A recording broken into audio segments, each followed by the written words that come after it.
lengket dia di dinding rahimnya, berubah nanti jadi benjolan. Ini pun juga sudah harus Memeriksakan pemeriksaan penunjang.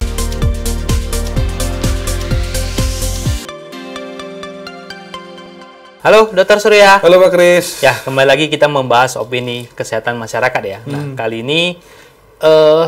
ini kalau dari sisi agama mungkin dibilang tabu ataupun tidak boleh dilakukan.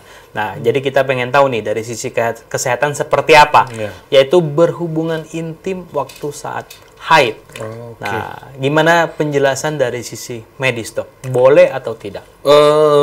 Gini. Kalau seorang wanita sedang menstruasi, itu maka sedang terjadi peluruhan dari dinding rahim. Nah, peluruhan dinding rahim ini makanya mengeluarkan darah. Darahnya ini kotor, gitu kan. Nah, bagi seorang wanita yang sedang mengalami menstruasi, kemudian melakukan hubungan seksual dengan pasangan, itu sebenarnya sangat tidak dianjurkan. Sangat tidak dianjurkan. Kenapa? Akan bisa terjadi banyak sekali penyakit. Contoh misalnya bagi wanita adalah peluruhan dari dinding rahim ini berbentuk cairan darah. Ketika didorong masuk kembali waktu berhubungan intim karena ada penetrasi, kemudian darahnya masuk lagi ke dalam, ini akan memunculkan penyakit yang namanya endometriosis. Apa itu? Bisa kalau endometriosis seperti infeksi pada dinding rahim deh kita bilang, gitu.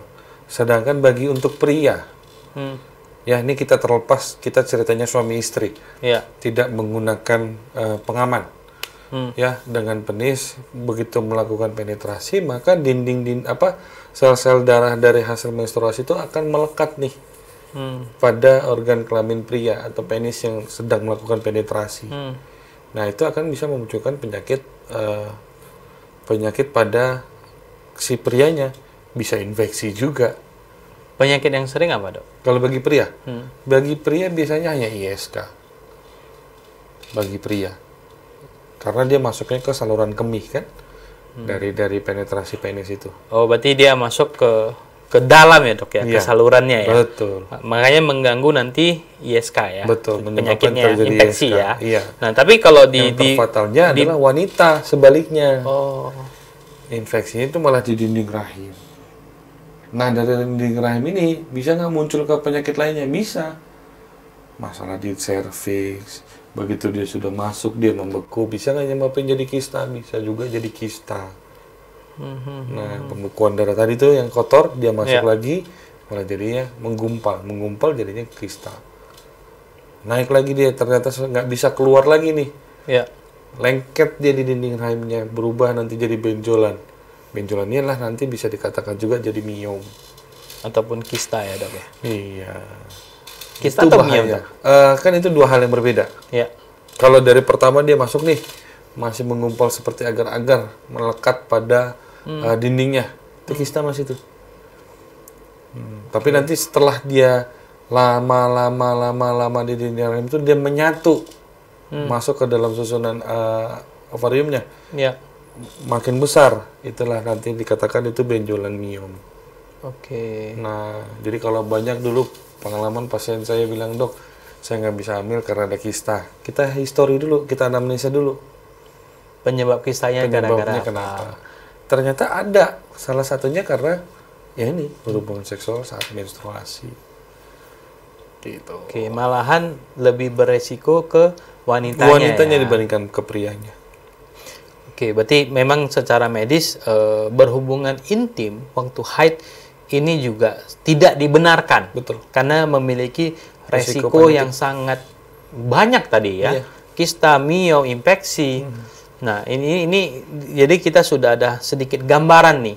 Berarti dari medis pun tidak disarankan dan kalau bisa jangan dilakukan. Betul. Ya, karena dari sisi agama memang ini juga dilarang. Karena itu perbuatan yang tidak baik ya.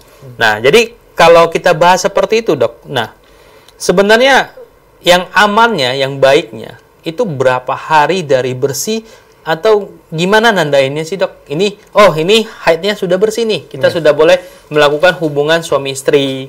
Ya, secara teori Ya. Siklus menstruasi itu hanya terjadi dalam jangka waktu 5 hari Oke. secara teori. Tapi seperti kita membersihkan lahan. Oke. Ya, jadi habis panen, ya anggaplah panen ini Tanam tomat ya, Dok ya.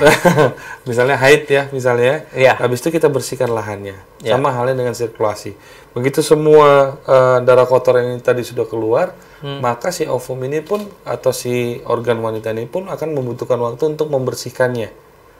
Makanya biasanya hari ke-6, hari ke-7 itu dikatakan flek bagi seorang wanita. Keseringan. Oke. Masih banyak nggak? Enggak, tapi udah flek. Oke, itu tadinya sudah mulai sisa-sisanya. Di hari ke-8 itu akan memunculkan namanya keputihan. Oke. Keputihan ini adalah sistem otomatis dari dalam tubuh wanita yang akan membersihkan keseluruhan dari Sisa-sisa sisa dari tadi ya. menstruasi tadi. Maka di hari ke-8 seharusnya itu sudah bersih. Oke. Jadi kalau dia tanggal 1 dia mulai haid, berarti dia biasanya kalau secara teori di hari ke-8 dia sudah bersih. Kalau itu kan secara teori yang normal ya, Dok Iya, ya. betul. Jadi biasanya kalau seseorang yang haidnya hanya 3 hari, berarti kalau dia masih ada flek, itu jangan dulu ya berhubungan intim, Iya. sampai nanti ada fase keputihan yang agak sedikit banyak. Iya. Setelah itu selesai, baru boleh ya. Bahkan untuk menghitung masa subur wanita pun bisa dari situ. Jadi kalau secara teori ya 5 hari, berarti di hari ke-8 dia sudah selesai. Ya. Di hari ke-10 itu dia masa suburnya itu seorang wanita. Kalau secara teori. Dihitung dari hari pertama haid. ya. Iya. Ataupun lebih kurang HPHT lah, hari pertama, hari terakhir kita bilang. ya. Ya karena kan kalau normalnya siklus haid ini kan ya 28 hari sampai 1 Betul, bulan ya. betul. Nah, kalau yang tidak normal, Dok. Iya. Nah, misalnya ada seseorang yang mengalami haidnya itu 2 bulan ataupun 3 bulan datang sekali. Berarti tingkat kematangan hormonnya belum terlalu matang. Pertama. Yang kedua, bisa sedang terjadi proses pembuahan yang tidak disadari. Oke. Kalau misalnya dia kita bilang dari gadis memang sudah mengalami haidnya yang tidak teratur. Kematangan hormon yang belum sempurna. Ini termasuk penyakit yang harus kita waspadain Tidak. atau gimana, Dok? Tidak.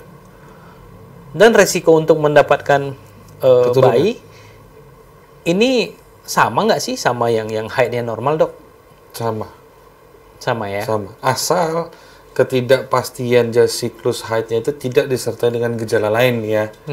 Tidak disertai dengan nyeri yang sangat luar biasa sakit Ya. pada bagian simfisisnya atau bagian perutnya deh kita bilang. Ya.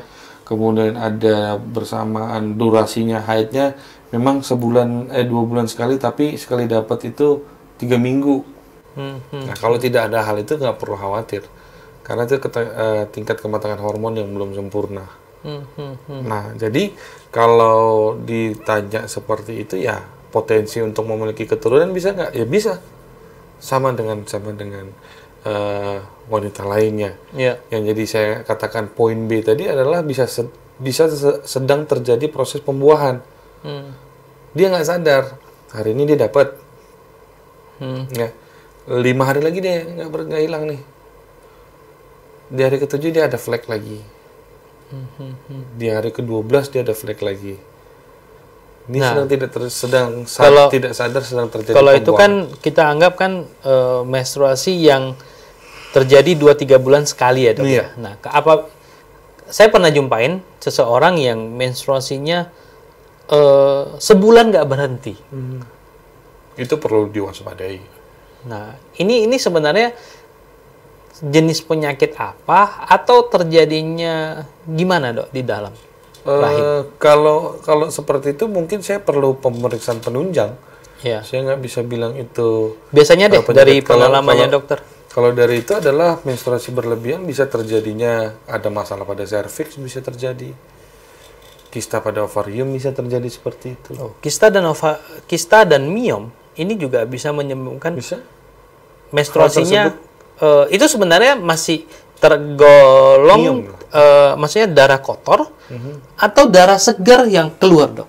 Perlu pemeriksaan lebih lanjut. Oke. Kalau memang karena miom, ya karena memang darah kotor. Atau bisa kita misalnya lihat sendiri. Jadi kita nggak bisa membedakan ini darah kotor, darah bersih hanya dari kasat mata.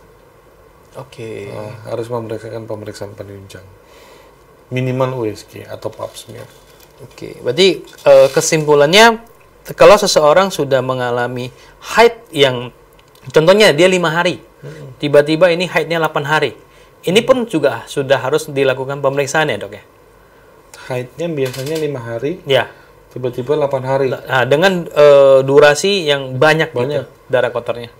Tapi hanya terjadi di bulan itu aja?